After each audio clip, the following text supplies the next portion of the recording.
If I ask you this question right now, are your friends good people?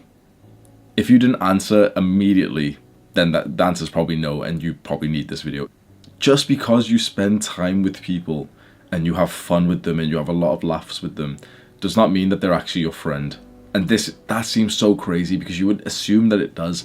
I can give you so many examples. I'm actually going to tell you an example, not of me, but of a guy that I met like a while ago. And he spoke about like his old friends that he knew for a while, like in a sports club in like rugby. And that like he fell out with them all and everything, but he still was like somewhat in the friendship group, but he'd kind of like go to see them, go to the pub with them, but he didn't really like them. And it was always this thing, like every single time we'd meet, it'd be this thing of like he'd be thinking like, yeah, I've got to drop him and everything, I've got to stop being friends with them. He wasn't able to realize, like I really tried to help him, but he wasn't able to realize that just because you share some activities with someone, just because you've went on holiday and you're all laughing and having a good time, that does not make them a good friend. You would assume that it kind of does, but like a good friend is someone who actually cares about you. And of course, most men in this modern day are so like emotionally blunt. Like they are emotional and they are weak, but they're so like bad emotional. Do you know what I mean? You'll find lots of guys who are emotional in the sense of like weakness and the sense of anger and everything. You'll very unlikely find guys who are emotional in the sense of like that they'll literally tell you that they're grateful for you, that they're so happy that they met you and stuff. Of course, if you meet a guy like that, that's somewhat of like a fucking rare guy that you want to keep in your life, who can express that openly of how much like he values you. But for this guy's scenario, he had experienced like a lot with these guys. So when you're in a sports club together, that's like a huge bonding experience, and they went on holiday and everything. But he would just tell me like the bullshit they'd say to him, that how they'd treat him and everything. It was just a bit negative, and now they don't really play the same sport, but they like just drink together and stuff. And he just wasn't able to grasp when I would tell him like, yeah, they're not your friend. I know it seems like you're all friends, but you're not. You are not friends with them. You're all friends with the same drug. So for them it was like alcohol and, you know, like partying in a sense. For you it's probably video games. Issue is that those type of people don't want to watch this video. Because I'm telling you right now that your friendship group, if you're one of those people, I'm going to assume you are if you're watching this,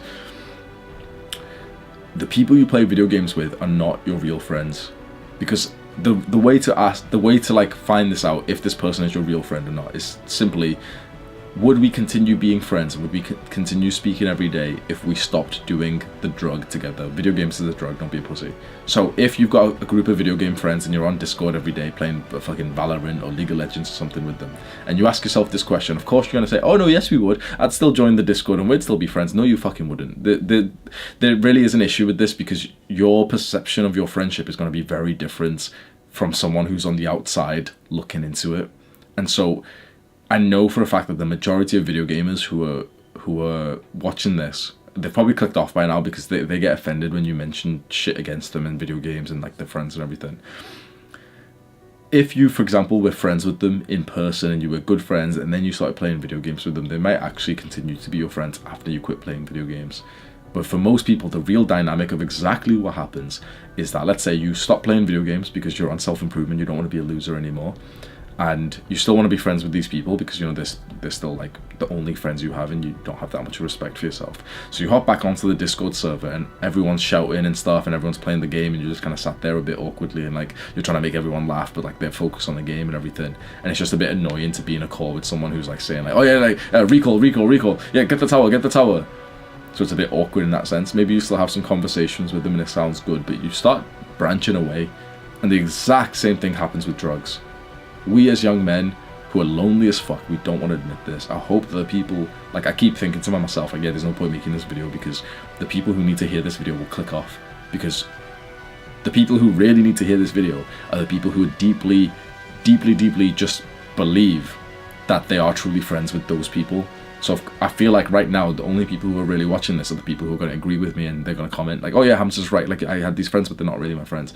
I'm trying to like, to be honest, maybe we can change the not the topic, but like the purpose of this video almost, because I know for a fact the only people who are agreeing with me and watching this are the people who are going to say like, oh yeah, Hamza's right because I experienced this myself. And so you're kind of watching this and you would be given the same advice. But the thing is, the people who need to listen to this advice won't take it. So almost we can use this as an opportunity to think of like, how can we help those guys? How can we help a guy right now who doesn't have many friends? He's got a group of friends on Discord. He's got a group of friends, maybe like a separate guy. This other guy, he's got a group of friends that he does drugs with, that he smokes with. He doesn't have any other friends, so of course he's in a level of like scarcity. How do we actually truly convince that guy without making him resent us and, you know, making him like not listen to us, that he's not truly friends with these people and that his life will just infinitely get better once he leaves them? Because so far, I'll be completely honest, this is actually something that I've not really been successful in helping young guys with, you know, to like leave their friendship group or anything that's not good for them.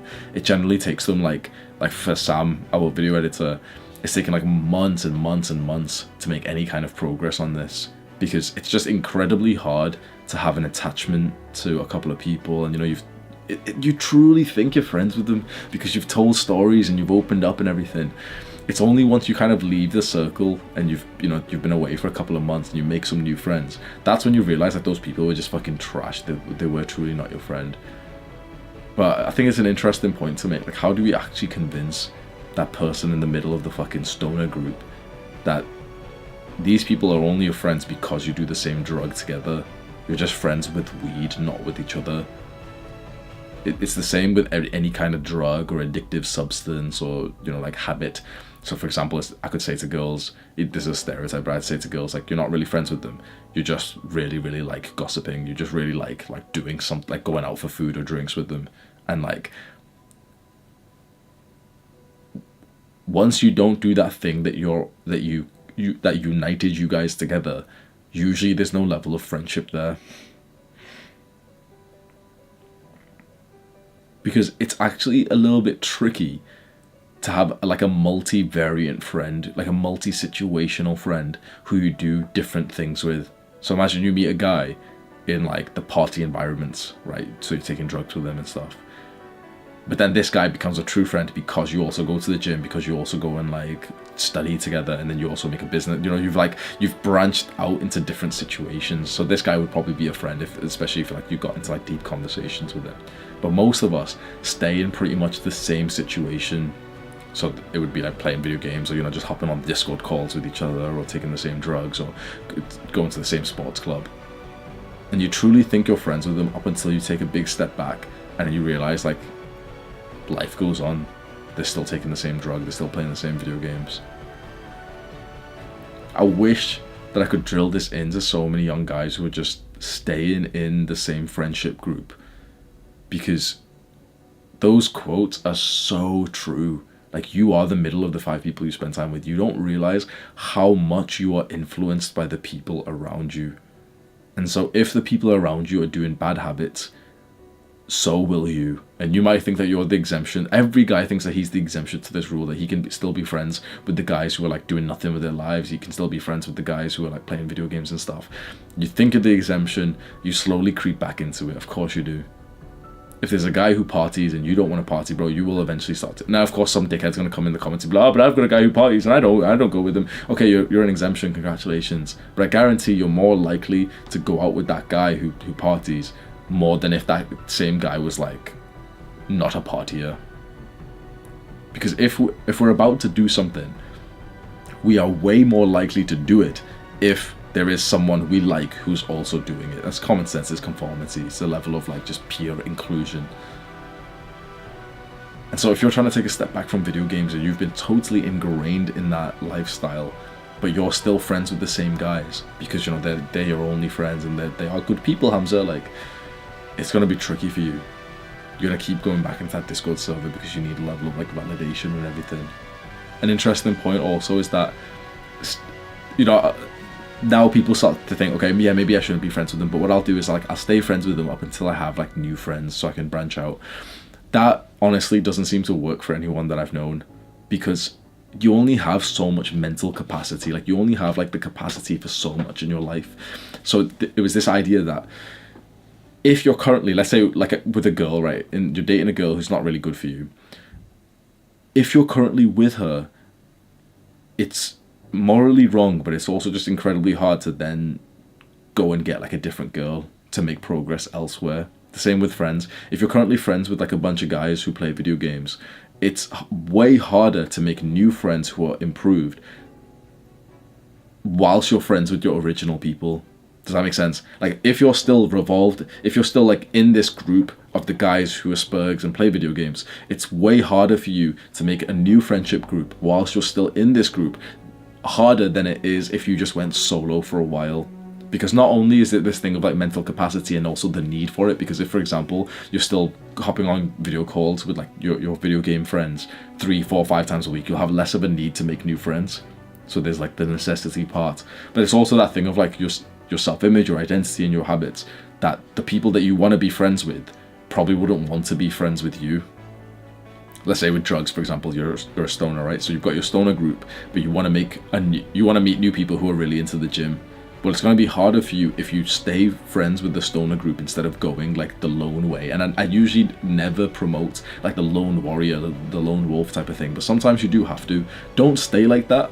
Staying like that is a fucking disgusting life, in my opinion. It's like, I couldn't imagine much which is sadder than like just staying alone and not making friends or family or not meeting loved ones and everything.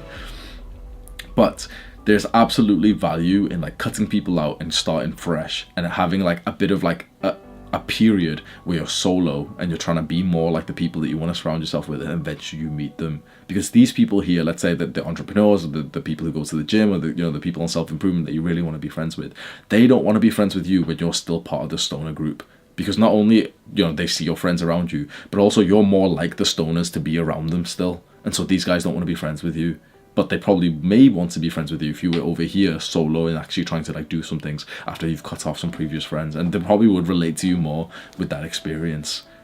We think that we can have it all, so we think that we don't need to like cut people out of our lives. We think that we can stay with the old friendship group that we have from high school. One of the most common questions, like comments that I get on my channel, is things like, "Oh, Hamza, like all my friends are Jeffries and I'm trying to help them and everything." You have my respect for trying to help your friends, 100%, bro. 100%. You should, if like they mean a lot to you, if they're true friends and everything, you should try and help them, get them onto self-improvement. And if they make progress in any way, like praise them and help them and everything.